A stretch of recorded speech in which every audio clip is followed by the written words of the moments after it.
السلام عليكم ورحمة الله وبركاته.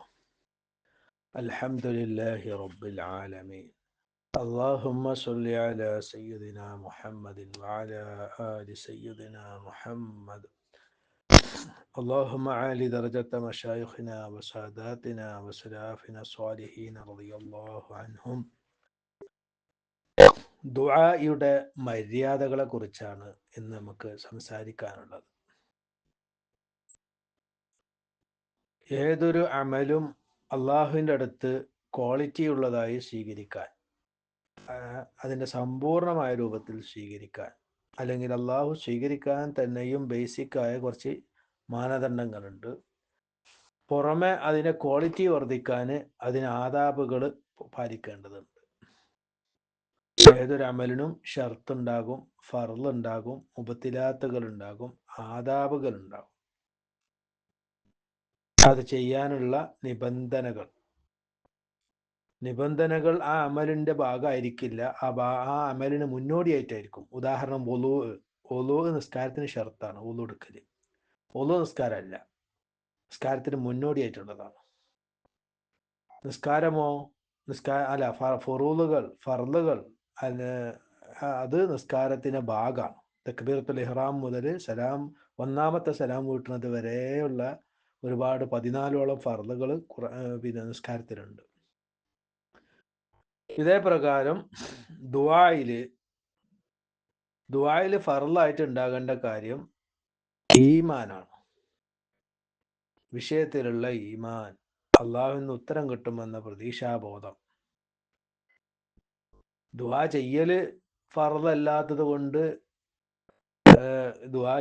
ഫർളായ ദുആ ഒന്ന് മാത്രമേ ഉള്ളൂ. ഏതാണ്? ഇഹ്ദിന സിറാത്തൽ മുസ്തഖീം. അത് നിസ്കാരത്തിലെ ഫാത്തിഹ ഓതൽ ഫർളായതുകൊണ്ട് ഫാത്തിഹയുടെ ആയത്ത് ഓതൽ ഫർളാണ്. ബാക്കി എല്ലാ ദുആകളും സുന്നത്തിൻ്റെ സ്ഥാനത്താണ് നിൽക്കുന്നത്, പുണ്യകരമാണ് എന്ന് പറഞ്ഞിട്ടുള്ളൂ. പക്ഷേ നിങ്ങൾക്ക് നരകമോചനവും സ്വർഗം പ്രവേശനവും ഈമാനും എല്ലാം കിട്ടണമെങ്കിൽ കാര്യമായി ദ്വാരക്ക് തന്നെ വേണം. ആ നിലയിൽ അത് ഫർളുമാണ്, അതൊക്കെ കിട്ടാൻ ഫർളാണ്. പക്ഷെ അള്ളാഹു തആല നമുക്ക് ബാധ്യതയായി വെച്ചത് ഫർളായി 5 നേരത്തെ നിസ്കാരം ഫർളാക്കിയതുപോലെ ഇന്ന സമയത്ത് നിങ്ങൾ ദുആ ചെയ്യൽ ഫർളാണ് എന്ന് അള്ളാഹു വെച്ചിട്ടില്ല. അങ്ങനെ വെച്ചിട്ടില്ലെങ്കിലും ഏതെങ്കിലും സന്ദർഭത്തിലൊക്കെ ദുആ ചെയ്താൽ മാത്രമേ നമുക്ക് രക്ഷപ്പെടാൻ കഴിയുള്ളൂ. അള്ളാഹു തൗഫീഖ് ചെയ്യട്ടെ. അപ്പോൾ ഇങ്ങനെ ഷർത്തും ഫർളും ഉള്ളതുപോലെ ആദാബുകളുണ്ട്. ആദാബ് മര്യാദകൾ ഒന്നുകൂടി അതിനെ സമ്പൂർണമാക്കാനുള്ള കാര്യങ്ങളാണ്. അതിനെക്കുറിച്ച് 30 കാര്യങ്ങളുണ്ട് ദുആയെ സംബന്ധിച്ചുള്ള മര്യാദകൾ. ഒന്നാമതായിട്ട് നിഷ്കളങ്കമായി ദുആ ഇരക്കുക. അതായത് അള്ളാഹു അല്ലാതെ മറ്റാർക്കും നമ്മുടെ ഉദ്ദേശ ലക്ഷ്യങ്ങളെ പൂർത്തീകരിക്കാൻ സാധിക്കുകയില്ല എന്ന് ഉറപ്പായും വിശ്വസിച്ചുകൊണ്ട് അതിൽ ആത്മാർത്ഥത പുലർത്തിക്കൊണ്ട് നിഷ്കളങ്കതയോടുകൂടി അള്ളാഹുവിനോട് ദുആ ചെയ്യണം. എങ്കിലേ ദുആക്ക് ഉത്തരം കിട്ടുള്ളൂ. 2, ദുആ ചെയ്യുന്ന അവസരത്തിൽ ആഹാരപാനീയങ്ങളും വസ്ത്രവും മറ്റു നമ്മളെ സമ്പാദ്യങ്ങളൊക്കെ ഹറാമിൽ നിന്ന് സുരക്ഷിതമാണെങ്കിലേ ഉത്തരം കിട്ടാൻ സാധ്യതയുള്ളൂ. അപ്പോൾ നമ്മളെ ഭക്ഷണം ഇന്ന് തീരെ ശ്രദ്ധിക്കാത്തൊരു കാര്യമായി പോയിട്ടുണ്ട്. പലിശക്ക് പൈസ എടുത്തിട്ട് കല്യാണത്തിന് ഭക്ഷണ സൽക്കാരം നടത്തും. ആ മൊത്തം നാട്ടിലെ ജനങ്ങളെ ഹറാമ് തീറ്റിക്കുന്ന പരിപാടിയാണ് ഇന്ന് കല്യാണത്തിൻ്റെ പേരിൽ നമ്മൾ നടത്തുന്നത്. അല്ലെങ്കിൽ മരിച്ച വീട്ടിൽ, ബന്ധു വീട്ടിലൊക്കെ മരിച്ചാൽ നമ്മളെ നാട്ടിലൊക്കെ ഉണ്ട് എന്ത്, ആ വീട്ടിലേക്ക് കുറേ സാധനങ്ങൾ കൊണ്ടുപോകണം, ഭക്ഷണ സാധനങ്ങൾ, പഞ്ചസാര, ചായപ്പൊടി അടക്കം കൊണ്ടുപോകലുണ്ട്. പിന്നെ പഴത്തിൻ്റെ കൊല, നേന്ത്രപ്പഴം, പിന്നെ ഹലുവ, ഈത്തപ്പഴം, ഇത്ര സാധനങ്ങളൊക്കെ കൊണ്ടുപോകും. അതപ്പോൾ ഒരു കുടുംബ വീട്ടിൽ മരിച്ച് ആ മരിച്ച ദിവസത്തിൽ മറ്റു ബന്ധുക്കാരെ കൊണ്ടുപോവുക. അവർക്ക് ആ സാമ്പത്തികമായി അപ്പോൾ പ്രയാസമുള്ള സമയമാണെങ്കിൽ അവർ പോയിട്ട് പലിശക്ക് പൈസ എടുക്കും, പണയം വെച്ചിട്ട് വരും. ആ പൈസയാണ് അവിടെ കൊണ്ടു കൊടുക്കുന്നത്, ആ സാധനം വാങ്ങുന്നത്. അപ്പോൾ ആ ഹറാമ് അവരൊക്കെ തീറ്റിച്ച്. അതേപോലെ കോഴി ഇന്ന് അറവ് ശ്രദ്ധിക്കാത്ത മേഖലയാണ്. പോത്തിൻ്റെ അറിവ് വരെ ഇപ്പോൾ തെറ്റിക്കൊണ്ടിരിക്കുന്നുണ്ട്. അറക്കുക എന്ന് പറഞ്ഞാൽ ഇങ്ങനെ കത്തി റൗണ്ടിൽ ചലിപ്പിക്കണം അതിൻ്റെ എന്താണ് ഹൽക്കിൽ, അതിന് പകരം ഒറ്റ വലി അങ്ങനെ വലിക്കുന്ന അവസ്ഥയിലേക്ക് അറിവ് എത്തിയിട്ടുണ്ട്. അപ്പോൾ ഇത്തരം കാര്യങ്ങൾ സൂചിപ്പിക്കാതിരിക്കാൻ നിർവാഹമില്ല. നമ്മളെ സമൂഹം അള്ളാഹുക്കും റസൂലിനും ദീനിനും ദീനിൻ്റെ നിയമങ്ങൾക്കും വില കൽപ്പിക്കുന്നതിൽ വളരെ പിന്നോക്കം പോയി. അതിൻ്റെ അധപ്പതനവും അതിൻ്റെ ദോഷങ്ങളും സമൂഹത്തിൽ വ്യാപിച്ചുകൊണ്ടിരിക്കുകയാണ്. ദീനില്ലായ്മക്ക് കാരണമായിരിക്കുകയാണ്. ദുആ ചെയ്താൽ ഉത്തരം കിട്ടുകയും ചെയ്യില്ല. അള്ളാഹു സലാമത്താക്കി തരട്ടെ. എങ്ങനെ സലാമത്താകുമെന്ന് അള്ളാഹ്ക്കറിയാം. പരമാവധി ഭക്ഷണം കൺട്രോളാക്കുക. അപ്പോൾ ഭക്ഷണം, വസ്ത്രം,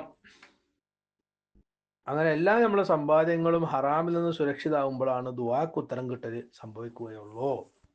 മൂന്നാമത്തെ കാര്യം, ദുആക്ക് മുമ്പ് എന്തെങ്കിലും നല്ല പ്രവർത്തനം ചെയ്യുക, അഥവാ സ്വാലിഹായ ഒരു അമൽ ചെയ്യണം. അതാണ് ഇപ്പോൾ സാധാരണ ദ്വാരക്കുന്ന സമയത്ത് ഫാത്തിഹ ഓതും, ഇഖ്ലാസ് ഓതും, മുഅവിദത്തൈനി ഓതും, എന്നിട്ട് അത് ദ്വാരക്കുക. അതൊരു സ്വാലിഹായ അമലാണ്. അപ്പോൾ അള്ളാഹുവിൻ്റെ പ്രീതി ഉദ്ദേശിച്ചുകൊണ്ട് കുറച്ച് പൈസ സ്വതക്ക ചെയ്തുകൊണ്ട് ദ്വാരക്കുന്നു, അല്ലെങ്കിൽ ഒരു 2 റക്അത്ത് നിസ്കരിച്ചിട്ട് ദ്വാരക്കുന്നു. അങ്ങനെ ഒരുപാട് സൽക്കർമ്മമുണ്ട്. അത് ഏറ്റവും ആത്മാർത്ഥമായ രൂപത്തിൽ ഒരു അമൽ ചെയ്തതിന് ശേഷം ദുആ ചെയ്താൽ ഉത്തരം കിട്ടും.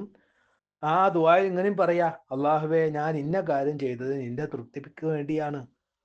നീ അതിൻ്റെ നന്മ മുന്നിൽ വെച്ചുകൊണ്ട് മുന്നിൽ വെച്ചുകൊണ്ട് എൻ്റെ ഇന്ന കാര്യങ്ങൾ നീ പൂർത്തീകരിച്ച് തരണമേ എന്ന് ദ്വാരക്കാം.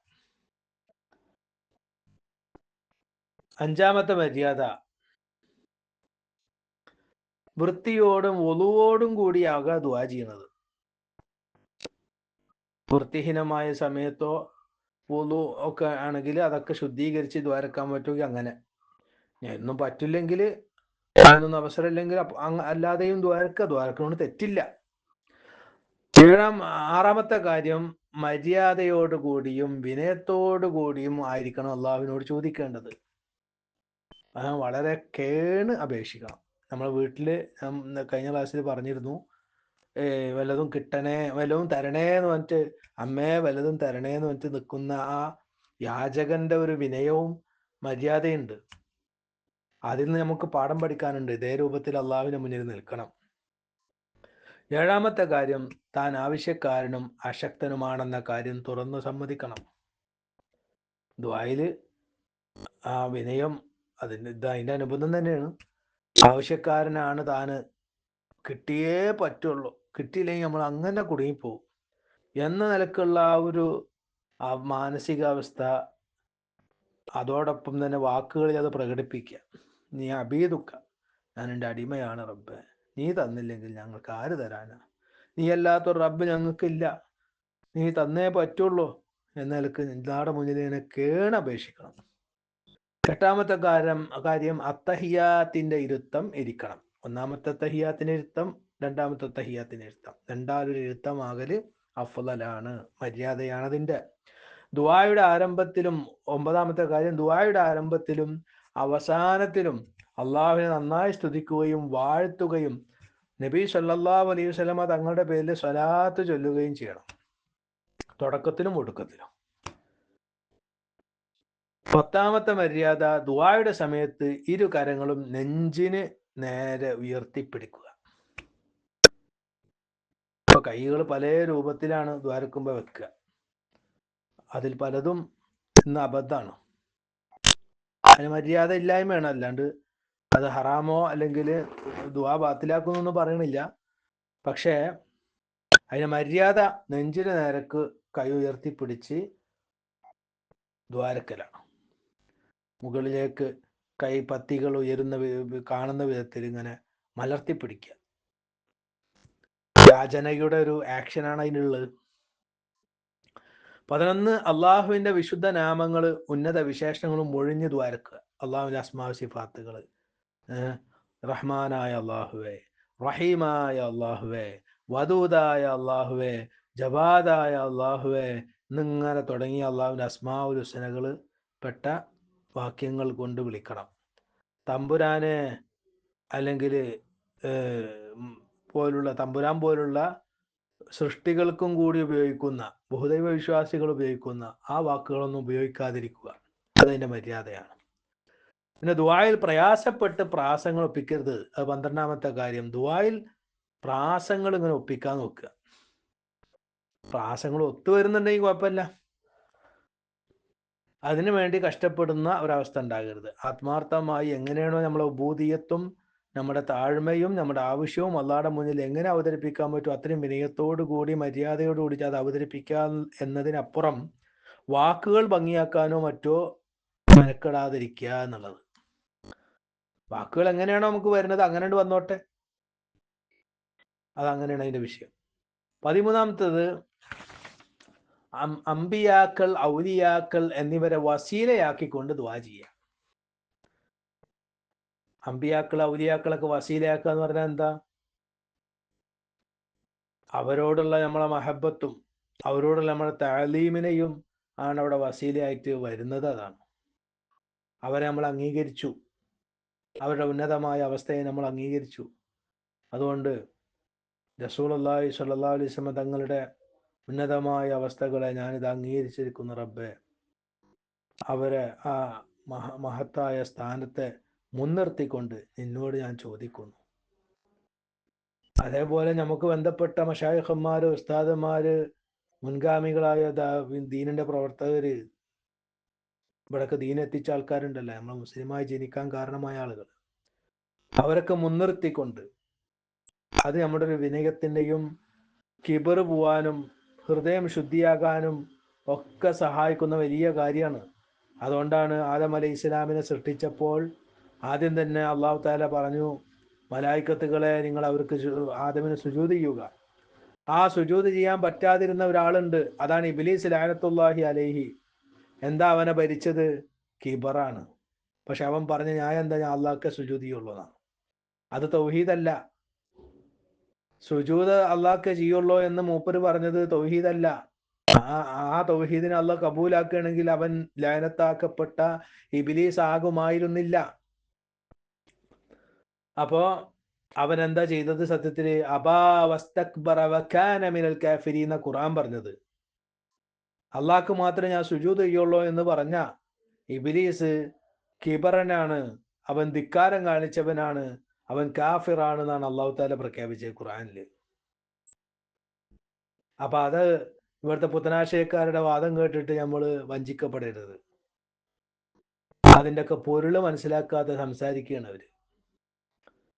അപ്പൊ നമുക്ക് അള്ളാഹ്ക്ക് മാത്രമേ ഞാൻ വഴിപ്പെടുള്ളൂ, ഞാൻ അള്ളാഹുടെ മുന്നിൽ മാത്രമേ തലകുനിക്കുള്ളൂ എന്നൊക്കെ നാവ് കൊണ്ട് സംസാരിക്കുന്ന ആൾക്കാരുണ്ടാകും. സത്യത്തിൽ അവരെ ഭരിക്കുന്നത് കിബറായിരിക്കും. അവർ ആ കിബർ, അതിന്റെ ഏറ്റവും വലിയ അലാമത്ത്, അടയാളം, അള്ളാഹു ആദരിച്ച ആളുകളെ മുന്നിൽ അവര് കീഴടങ്ങാൻ തയ്യാറാവില്ല എന്നുള്ളതാണ്. അതാണ് ആദം അലൈഹി ഇസ്ലാമിന്റെ മുന്നിൽ ഇബ്ലീസ് കീഴടങ്ങാതിരുന്നത്, അവിടെ ബിനിയാനിതനാകുന്നത്. ആദനബിനെ ഇലാഹാക്കാൻ അവിടെ ആരും പറഞ്ഞിട്ടില്ല, അള്ളാഹു പറഞ്ഞിട്ടില്ല. സുജൂദ് ചെയ്തെന്നുള്ളതുകൊണ്ട് ഇലാഹ് ആവുകയുമില്ല. സുജൂദ് തഹിയ്യത്തിനാണ്, തഹിയ്യത്തിന്റെ സുജൂദാണ്. അങ്ങനെയാണെങ്കിൽ അങ്ങനെ സുജൂദ് ചെയ്ത ആരെ മുന്നിലാണോ സുജൂദ് ചെയ്യുന്നത്, ആ സുജൂദ് ചെയ്തവരുടെ മുന്നിലൊക്കെ അവരെ നമ്മൾ ഇലാഹാക്കൽ സംഭവിക്കുന്നുണ്ടെങ്കിൽ കഅബ ഷരീഫിനെ നമ്മൾ ഇലാഹാക്കി എന്ന് പറയേണ്ടി വരും. കഅബയുടെ മുന്നിലാണ് ഇത്രയും നൂറ്റാണ്ടായിട്ട് മുസ്ലിമീങ്ങൾ സുജൂദ് ചെയ്യണത്. എന്നിട്ട് ഇതുവരെ നമ്മൾ കഅബനെ സുജൂദ് എന്താക്കിയില്ല, ഇലാഹാക്കിയിട്ടില്ല, റബ്ബാക്കിയിട്ടില്ല. അങ്ങനെ ആർക്കും തെറ്റിദ്ധാരണ വന്നുമില്ല. എന്തുകൊണ്ട് വന്നില്ല? ആ ഏതൊരു സ്ഥാനത്താണോ നമ്മൾ കഅബയെ പ്രതിഷ്ഠിച്ചിരിക്കുന്നത്, അതേ സ്ഥാനത്താണ് മഹത്തുക്കളായ അമ്പിയാക്കളെയും ഔലിയാക്കളെയും നമ്മൾ പ്രതിഷ്ഠിക്കേണ്ടത്. കഅബ സൃഷ്ടിയാണ്, അമ്പിയാക്കൾ ഔലിയാക്കൾ സൃഷ്ടികളാണ്. പക്ഷെ അവരെ മുന്നിൽ നമ്മൾ വിനയാന്വിതരാകണം.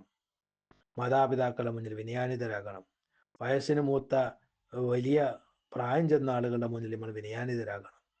അതിനെക്കുറിച്ച് ഹദീസിൽ വന്ന എന്താ? ഇന്ന മിൻ ജിലാലില്ലാഹി തആല ഇക്റാമി ദീ ശൈബത്തിൽ മുസ്ലിം. മുസ്ലിമായി നരച്ച ഒരാളെ ബഹുമാനിക്കൽ അള്ളാഹുവിനെ ബഹുമാനിക്കലാണ്. അപ്പൊ ആദം നബി അലൈഹി ഇസ്ലാമിനെ ബഹുമാനിക്കൽ അള്ളാഹിനെ ബഹുമാനിക്കലാണ്. ആദം നബിക്ക് സുജൂദ് ചെയ്യൽ അള്ളാഹ്ക്ക് സുജൂദ് ചെയ്യലാണ്. അതല്ലാതെ അള്ളാഹ്ക്ക് പ്രത്യേകമായ ഒരു കേന്ദ്രമോ ഒരു സ്ഥലമോ ഒന്നുമില്ലല്ലോ.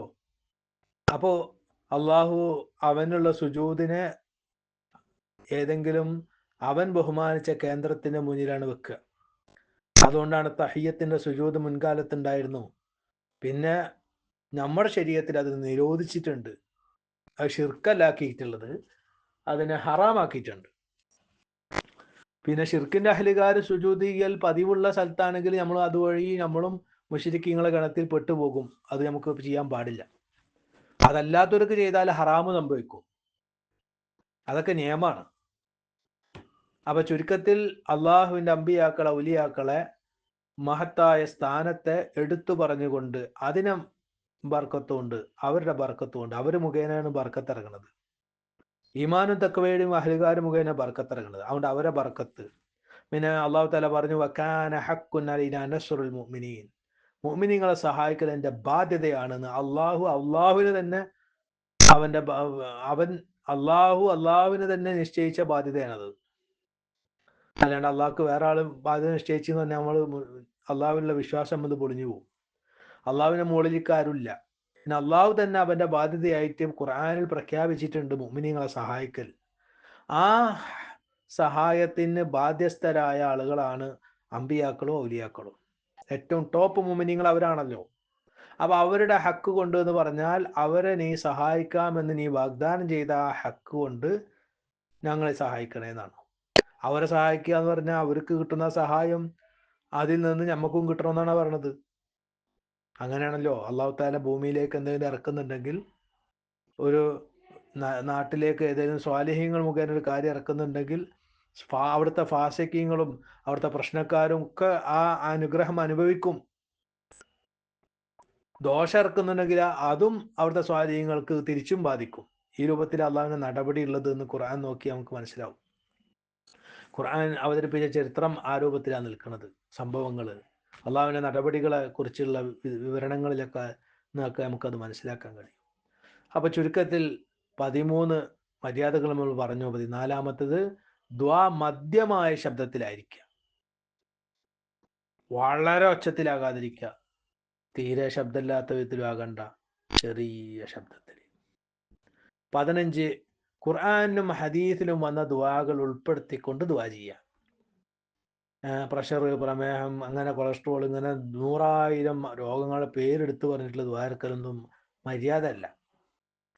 اللهم إنا نسألك تمام العافية ونسألك دوام العافية ونسألك الشكر على العافية.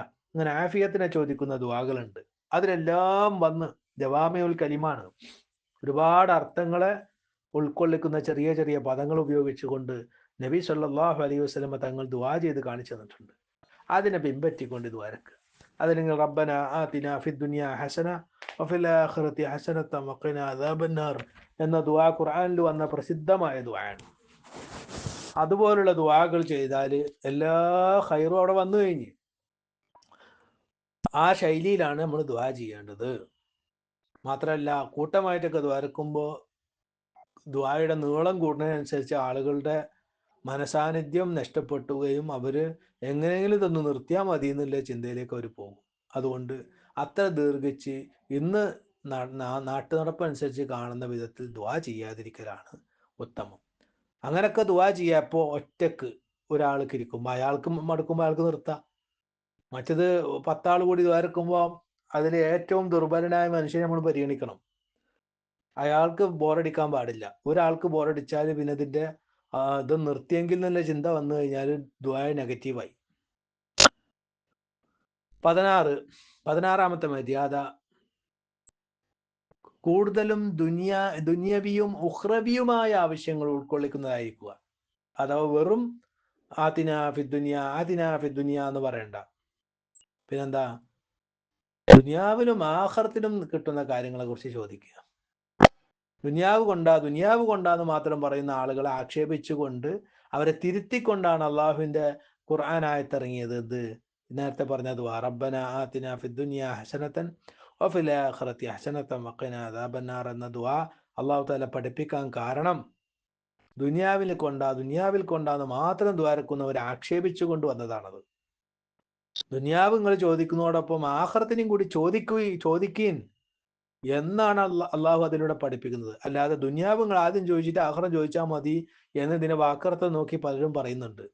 അവരതിനെ തൊട്ട് മുമ്പത്തെ ആയത്ത് കൂടി നോക്കിയാൽ അത് അങ്ങനല്ല, ആ പറഞ്ഞ സന്ദർഭം കൂടി നമുക്ക് മനസ്സിലാവും. ആ ഭാഗം എനിക്കിപ്പോൾ മനപ്പാടം ഓർമ്മയില്ലാത്തതുകൊണ്ട് പറയുന്നില്ല. ആവശ്യക്കാർ നോക്കിക്കഴിഞ്ഞാൽ അതിന് മുന്നേ കേൾക്കുന്ന ആയത്തിൽ പറയുന്നുണ്ട്, ദുനിയാവിൽ കൊണ്ടാ എന്ന് പറയുന്ന ആൾക്കാരുണ്ട്. അത് ശരിയല്ല, ദുനിയാവിലും ആഖിറത്തിലും കൊണ്ടാ എന്ന് പറയണം എന്നാണ് പഠിപ്പിക്കുന്നത്. അതല്ലാതെ ദുനിയാവിൻ്റെ കാര്യങ്ങൾക്ക് മുൻഗണന കൊടുത്തുകൊണ്ട് ചോദിക്കണമെന്ന് ആ ആയത്ത് പഠിപ്പിക്കാൻ വേണ്ടി ഇറക്കിയതാണെന്ന് ആരെങ്കിലും പറഞ്ഞാൽ അത് ശരിയല്ല. ആഖിറത്തിൻ്റെ ആവശ്യത്തിന് മുൻഗണന കൊടുത്തുകൊണ്ട് ചോദിക്കുന്നതിൽ യാതൊരു തെറ്റുമില്ല. എന്നാൽ നമ്മൾ ദുനിയാവിൻ്റെ ആവശ്യങ്ങൾ ചോദിക്കണമെങ്കിൽ ചോദിക്കാം, ഒപ്പം ആഖിറം ചോദിച്ചോളൂ, എന്നാലാണ് അത് ശരിയാവുള്ളൂ. 17ാമത്തെ മര്യാദ, ആദ്യം സ്വന്തം ആവശ്യങ്ങൾക്ക് വേണ്ടി ദുആ ചെയ്യുക. ശേഷം തൻ്റെ മാതാപിതാക്കളെയും ഉസ്താദുമാരെയും തുടർന്ന് മുസ്ലിം സഹോദരങ്ങളെയും പങ്കുകൊള്ളിക്കണം. ഇപ്പോൾ ചില വീടുകളിലൊക്കെ ചില ആവശ്യങ്ങൾക്ക് വേണ്ടി മജ്‌ലിസൊക്കെ സംഘടിപ്പിച്ച് ദ്വാരക്കുമ്പോൾ മറ്റു ആളുകളുടെ കാര്യങ്ങളൊക്കെ ചോദിച്ചാൽ ചിലപ്പോൾ അവർക്ക് ഒരു നീരസം ഉണ്ടാവും. അവരുടെ കാര്യങ്ങളൊക്കെ ചോദിക്കാനാണോ ഞങ്ങൾ സദസ്സ് സംഘടിപ്പിച്ചതെന്ന് ചിന്തിക്കും. നഊദു ബില്ലാ. അവരെ കാര്യം ചോദിച്ചാലാണ് നിങ്ങളെ കാര്യം നടക്കുള്ളൂ എന്നുള്ളതാണ് ആധ്യാത്മികത, അതാണ് ഇസ്ലാം, അതാണ് ഈമാൻ, അതാണ് തഖ്വ. തഖ്വയുടെയും ഈമാന്റെയും ആത്മീയതയുടെയും റൂട്ടിലൂടെ ചിന്തിക്കാതെ നമ്മൾ ഭൗതികമായി ചിന്തിക്കുക അവിടെ വെച്ചിട്ട്. അപ്പോൾ എല്ലാ മുസ്ലിമീങ്ങളെയും കാര്യം നമ്മൾ ചോദിക്കണം. അയൽവാസികളുടെ കാര്യം, കുടുംബക്കാരുടെ കാര്യം, അതൊക്കെ ചോദിച്ചു കഴിഞ്ഞാൽ നമ്മുടെ കാര്യം എളുപ്പത്തിൽ നടക്കും. കാരണം നമ്മളവിടെ നിസ്വാർത്ഥനായി, നമ്മളവിടെ നിഷ്കളങ്കനായി. അപ്പോൾ അതിൻ്റെ ഉത്തരം കിട്ടൽ എളുപ്പമായി. 18ാമത്തെ കാര്യം, ഇമാമോ മറ്റോ എല്ലാവരെയും കൂടിയിരുത്തി ദുആ ഇരക്കുമ്പോൾ ബഹുവചനത്തിൽ ദുആ ഇരക്കണം. അല്ല എനിക്ക് കൊണ്ടാ, എന്നെ രക്ഷപ്പെടുത്തണേ എന്നൊക്കെയാണോ ഒരു കൂട്ട ദുആയിൽ ആളുകൾ ഒന്നിച്ചിരിക്കുന്ന സദസ്സിൽ ദുആ ഇരക്കുമ്പോൾ എല്ലാവരും ഉൾപ്പെടുത്തി ദുആ ഇരക്കണമെന്ന്. 19, ആഗ്രഹത്തോടെയും പ്രതീക്ഷയോടുകൂടിയും ദുആ ചെയ്യണം. ഇത് കിട്ടോ കിട്ടൂല എന്നുള്ള സംഗതിയല്ല, കിട്ടുമെന്ന പ്രതീക്ഷാബോധത്തോടുകൂടി ദുആ ഇരക്കണം. 20, കഴിവിൻ്റെ പരമാവധി ഹൃദയ സാന്നിധ്യം ഉണ്ടാക്കുവാൻ പരിശ്രമിക്കണം, എന്നിട്ട് ദുആ ഇരക്കണം. 21, ദുആ സ്വീകരിക്കുമെന്ന അതിയായ പ്രതീക്ഷ ഉണ്ടായിരിക്കുക. മറ്റേതിൻ്റെ അനുബന്ധം തന്നെയാണ്, ഒന്നുകൂടി വ്യക്താക്കിയേ ഉള്ളൂ. 22, ആവർത്തിച്ച് ചോദിക്കണം. അതായത് പ്രധാനപ്പെട്ട കാര്യങ്ങൾ ചുരുങ്ങിയത് 3 പ്രാവശ്യമെങ്കിലും ചോദിക്കണം. 23ാമത്തെ കാര്യം, നിർബന്ധിച്ച് ചോദിക്കുക. കിട്ടിയേ പറ്റുള്ളൂ അല്ലാഹ് എന്നുള്ള നിലക്ക് ചോദിച്ചുകൊണ്ടിരിക്കണം. 24, ഏതെങ്കിലും തെറ്റായ കാര്യങ്ങൾക്ക് വേണ്ടിയോ കുടുംബബന്ധം മുറിയാനോ ആർക്കെങ്കിലും ദോഷം ഉണ്ടാകാനോ വേണ്ടി ദുആ ചെയ്യാതിരിക്കുക. അങ്ങനൊന്നും ചെയ്യാൻ പാടില്ല. ഖൈറിന് വേണ്ടി മാത്രം ദുആ ഇരക്കുക. 25, അസംഭവ്യമായ കാര്യങ്ങൾ ചോദിക്കാതിരിക്കുക. മുഹാലായ കാര്യം, സൂചിദ്വാരത്തിലൂടെ ഒട്ടകത്തിനെ കടത്തി തരണേന്ന് ദുആ ഇരക്കാതിരിക്കുക. അതുപോലുള്ള കാര്യങ്ങൾ, തമാശയായിട്ടുള്ള കാര്യങ്ങൾ, അല്ലെങ്കിൽ അങ്ങനെ അത്ഭുതങ്ങൾ കാണിക്കാൻ വേണ്ടി. മുസ്ലിമീങ്ങൾ കുടുങ്ങിയാൽ അവരുടെ ആവശ്യങ്ങൾക്ക് വേണ്ടി, മുസ്ലിമീങ്ങളുടെ പ്രശ്നങ്ങൾ പരിഹരിക്കാൻ ഭൗതികമായ കാര്യകാരണ ബന്ധത്തിലൂടെ പരിഹരിക്കപ്പെടാൻ കഴിയാത്തതാണെങ്കിൽ അവിടെ അത്ഭുതകരമായ സഹായം അള്ളാഹുവിൻ്റെ ഇറങ്ങും. അതാണ് ലോകത്ത് സംഭവിച്ച ഒരുപാട് കറാമത്തുകളുടെ പാശ്ചാത്തലം. അതാണ് കുറേ കറാമത്തുകളും മുഅ്ജിസത്തുകളൊക്കെ അമുസ്ലിമീങ്ങൾക്ക് ഇസ്ലാമിന്റെ മേന്മ മനസ്സിലാക്കാൻ വേണ്ടി വെളിപ്പെടുത്തിയിട്ടുണ്ട് അള്ളാഹു തആല. വേറെ കുറെ രംഗങ്ങൾ എന്ന് പറഞ്ഞാൽ മുസ്ലിമീങ്ങൾ കുടുങ്ങി, അവർക്ക് രക്ഷയല്ല. ആ രക്ഷയില്ലാത്ത അവസരത്തിൽ അള്ളാഹു അത്ഭുതകരമായി രക്ഷയുടെ മാർഗം കൊണ്ടുവരികയാണ്. ഫിർഔന്റെയും ചെങ്കടലിന്റെ ഇടയിൽപ്പെട്ട മൂസ അലൈഹി ഇസ്ലാമിന് ചെങ്കടൽ പിളർത്തി വഴി ഉണ്ടാക്കി അള്ളാഹു രക്ഷാമാർഗം കൊടുത്ത്. ഇത് അവരെ രക്ഷപ്പെടുത്തലായി. മറ്റൊന്ന് ഇസ്ലാമിന്റെ മേന്മ മറ്റുള്ളവർക്ക് മുന്നിൽ വെളിവാക്കലായി. ഈ 2 ഗുണവും അതിലുണ്ട്. ഇതൊന്നും ഇല്ലാതെ ഒരു അത്ഭുതത്തിന് വേണ്ടിയിട്ട് മാജിക്കലായ ഒരു കാര്യങ്ങൾക്ക് വേണ്ടി ചോദിച്ചാൽ അള്ളാഹു അതിന് ഉത്തരം നൽകൽ അള്ളാഹുവിന്റെ പതിവിൽപ്പെട്ടതല്ല. വളരെ അപൂർവമായിട്ട് മാത്രമേ ഖർക്കുൽ ആദത്ത് അള്ളാഹു ഇവിടെ ഉണ്ടാക്കുകയുള്ളൂ. 100% ഒക്കെയാണ് അത്ഭുതകരമായ വിധത്തിൽ അള്ളാഹുവിൻ്റെ സഹായവും നടപടിയൊക്കെ ഉണ്ടാകുക. എന്തായാലും അള്ളാഹു നമുക്ക് അവൻ്റെ ഗൈബിയായ സഹായത്തിൽ പ്രതീക്ഷയുള്ളവരാക്കി തരട്ടെ. അതിൽ പ്രതീക്ഷ വേണം. കാരണം കാര്യകാരണ ബന്ധങ്ങൾക്ക് അപ്പുറത്ത് കാര്യം കിടക്കുന്നുണ്ട് എന്നുള്ള ബോധം വരണമെങ്കിൽ അത് വളരെ അനിവാര്യമാണ്. അതല്ലെങ്കിൽ ഭൗതികമായ ഈ കാര്യകാരണത്തിനപ്പുറത്ത് ഇനി ഒന്നും അള്ളാഹ്ക്ക് ചെയ്യാൻ പറ്റൂല എന്നുള്ള അവസ്ഥ വരില്ലേ. എന്നാൽ അത് അള്ളാഹുവിൻ്റെ പതിവപ്പെട്ടതല്ല, അപൂർവമാണത്. ഇത് തിരിച്ചറിഞ്ഞുകൊണ്ട് അത്ഭുതകരമായ കാര്യങ്ങൾക്ക്, അസംഭവ്യമായ കാര്യങ്ങൾക്ക്, അത്ഭുതമല്ല അസംഭവ്യമായ കാര്യങ്ങൾക്ക് ദ്വാരക്കാതിരിക്കും. എന്നാലും ഓപ്പറേഷൻ കൂടാതെ എൻ്റെ രോഗം മാറ്റണം എന്നൊക്കെ ദ്വാരക്കാം, അതൊന്നും അത്ഭുതമല്ല. അത് അസംഭവ്യമല്ല. അത്ഭുതമായേക്കാം, അസംഭവ്യമല്ല. അള്ളാഹു താല നമുക്ക് സർജിക്കൽ രോഗങ്ങളിൽ നിന്ന് സലാമത്ത് നൽകട്ടെ. ആമീൻ. അപ്പോൾ 25-ാമത്തെ മര്യാദ, അള്ളാഹുവിൻ്റെ കാരുണ്യം തനിക്ക് മാത്രം നൽകണമെന്ന് പറയാതിരിക്കുക. തനിക്ക് മാത്രം അള്ളാഹുവിൻ്റെ കാരുണ്യം കിട്ടണമെന്ന് അതെങ്ങനെ പറയാം? ഞങ്ങൾക്ക് നൽകണമെന്ന് പറയണം. 27, തൻ്റെ എല്ലാ ആവശ്യവും അള്ളാഹുവിനോട് തന്നെ ചോദിക്കുക. അവയുടെ സഫലീകരണത്തിന് സൃഷ്ടികളിൽ ആരെയും ആശ്രയിക്കാതിരിക്കുക. സൃഷ്ടികളിൽ നിന്ന് പരമാവധി നിരാശ്രയനായിട്ട് ജീവിക്കലാണ് അതിൻ്റെ മേന്മ. ഇനി ഒരാളോട് ചോദിച്ചേ പറ്റുള്ളൂ നിർബന്ധ സാഹചര്യം, അയാളോട് മാത്രം ചോദിക്കുക. ഒരു സൃഷ്ടിനോട് മാത്രം ബന്ധപ്പെട്ട് നടന്ന് ചോദിച്ചാൽ നമ്മൾ യാചകനായി. അള്ളാഹു താല സലാമത്താക്കട്ടെ. അത്തരത്തിലുള്ള അവസ്ഥയെ തൊട്ട് അള്ളാഹു സലാമത്താക്കട്ടെ. ചില ആളുകൾ, പ്രത്യേകിച്ച് നമ്മുടെ സമുദായത്തിൽ പള്ളിയിലൊക്കെ ഉസ്താദുമാർ വരെ വന്നിട്ട് അവരുടെ വീടിൻ്റെ ആവശ്യങ്ങൾക്ക് കടം വീട്ടാൻ നിർവാഹമില്ല എന്നൊക്കെ പറഞ്ഞ് പരസ്യമായ ആളുകളോട് ചോദിക്കുന്ന അവസ്ഥയിലുണ്ട്. അള്ളാഹു അത്തരം ആളുകൾക്കൊക്കെ സലാമത്ത് നൽകട്ടെ. ആ അവസ്ഥയിലേക്ക് നമ്മൾ ആരെയും അള്ളാഹു എത്തിക്കാതിരിക്കട്ടെ. അപ്പോൾ നമ്മളെ ആവശ്യങ്ങൾ ഉണ്ടാകും. അത് അടുത്ത സുഹൃത്തിനോട്, നമ്മളോട് ഗുണകാംക്ഷയുള്ള ആരോടെങ്കിലും കുടുങ്ങിയാൽ അവരോട് മാത്രം, ഒരാളോടായിട്ട് സൂചിപ്പിക്കുക മാത്രം. വ്യാപകമായി ചോദിക്കുന്നൊരവസ്ഥ, അതിൽ നിന്ന് അള്ളാഹു നമ്മളെ സലാമത്താക്കട്ടെ. മാത്രമല്ല, നമുക്കിടയിൽ ആരെങ്കിലും ഒരാളെ സഹായിക്കേണ്ടി വന്നാൽ അവരെ വെളിപ്പെടുത്തി, അവരെ മുൻനിർത്തി, അവർക്ക് യാചിക്കാൻ, ഇന്നിപ്പോൾ മഹല്ല് കമ്മിറ്റികൾ ചെയ്യുന്ന പണി അതാണ്. യാചിക്കാനുള്ള സർട്ടിഫിക്കറ്റ് കൊടുത്തിട്ട് വിടുക. അതല്ല ചെയ്യേണ്ടത്. അവർ മുൻകൈയിട്ട് ഇറങ്ങി അയാളെ വിഷയത്തിന് വേണ്ടി, അയാൾക്ക് അഭിമാനമുള്ള, എല്ലാ മനുഷ്യർക്കും അഭിമാനമുണ്ടല്ലോ, അതുകൊണ്ട് അവരെ അവിടെ ഇരുത്തി അവരെ വിഷയങ്ങൾ മഹല്ലിലെ മറ്റു ആളുകൾ ഇറങ്ങിയിട്ട് സമ്പന്നരെ കണ്ട്, സഹായിക്കാൻ പറ്റിയവരെ കണ്ടിട്ട് അവരിൽ നിന്ന് പൈസ പിരിച്ച്, ആളെ വെളിപ്പെടുത്താതിരിക്കാൻ പറ്റുമെങ്കിൽ അങ്ങനെ ചെയ്തിട്ട് പൈസ കൊടുത്തിട്ട് ഇയാളെ ഏൽപ്പിക്കുക എന്നുള്ളതാണ് മുസ്ലിങ്ങളെ സഹായത്തിൻ്റെ രൂപം. അതാണ്. ഈ ഉത്തമ സമുദായത്തിന് ഈ രൂപത്തിലുള്ള മേന്മകളൊന്നും അറിയാത്ത വിധത്തിൽ അധപ്പതിക്കുക എന്നുള്ളതാണ് ഇന്ന് സംഭവിച്ചിട്ടുള്ളത്. അതുകൊണ്ട് തന്നെയാണ് നമ്മൾ ഈ അവസ്ഥയിൽ എത്തിയിട്ടുള്ളത്. നമുക്ക് അള്ളാഹു ബോധം നൽകട്ടെ. 28-ാമത്തെ മര്യാദ, ദുആ കേൾക്കുന്നവൻ ആമീൻ എന്ന് പറഞ്ഞുകൊണ്ടിരിക്കണം. ഒരാൾ ദ്വാരക്കുന്നു, മറ്റുള്ളവർ ആമീൻ പറയണം. അവസാനം ദുആ ചെയ്യുന്ന ആൾ തന്നെ ആമീൻ ബി റഹ്മതിക യാ അർഹമർ റഹീമീൻ എന്ന് പറഞ്ഞിട്ട് അവസാനിപ്പിക്കും. 29-ാമത്തെ മര്യാദ, ദുആക്ക് ശേഷം ഇരുകരങ്ങളും മുഖത്ത് തടവുക. 30, ദുആ സ്വീകരിക്കുവാൻ ധൃതി കൂട്ടരുത്. അതായത് ഇങ്ങനെയും പറയരുത്, എന്താ ഞാൻ ദുആ ചെയ്തിട്ട് ഉത്തരം കിട്ടാത്തത് എന്ന് പറയാൻ പാടില്ല. കാരണം അല്ലാഹു തആല ദുനിയാവും ആഖിറവും നമുക്ക് വെച്ചിട്ടുണ്ട്. നമുക്ക് ശരീരവും റൂഹും തന്നിട്ടുണ്ട്. റൂഹ് ജീവിക്കുന്ന, റൂഹിന് റൂഹും മാത്രം ജീവിക്കൂല, റൂഹും ശരീരവും കൂടിയിട്ടാണ് ദുനിയാവിൽ ജീവിക്കുന്നത്. ഇതേപോലെ ആഖിറത്തിലുണ്ട്. അപ്പം ആഖിറത്തിലേക്ക് വേണ്ടിയിട്ട് അള്ളാഹു തആല വെച്ചിട്ടുണ്ടാവും ഈ ദുആകളുടെ ഉത്തരം, അതിൻ്റെ പ്രതിഫലങ്ങൾ. അതുകൊണ്ട് ഉത്തരം കിട്ടിയിട്ടില്ല എന്ന് നമ്മൾ പറയരുത്. എന്താ ഉത്തരം കിട്ടാത്തതെന്ന് ഉള്ള ആ ഒരു വിമർശന ബുദ്ധിയോ അല്ലെങ്കിൽ ഒരു ആക്ഷേപമോ വരാൻ പാടില്ല. അള്ളാഹു തആല നമുക്ക് സലാമത്ത് നൽകട്ടെ. അള്ളാഹു തആല നമുക്ക് തൗഫീഖ് ചെയ്യട്ടെ. ശരിയാവണ്ണം ദുആ ചെയ്യാൻ അള്ളാഹു നമുക്ക് തൗഫീഖ് ചെയ്യട്ടെ. ഇൻഷാ അള്ളാഹ് ദുആയെ സംബന്ധിച്ചുള്ള കാര്യങ്ങൾ ഇനിയും നമുക്ക് തുടരണം. അസ്സലാമു അലൈക്കും വറഹ്മത്തുള്ളാഹി വബറകാതുഹു.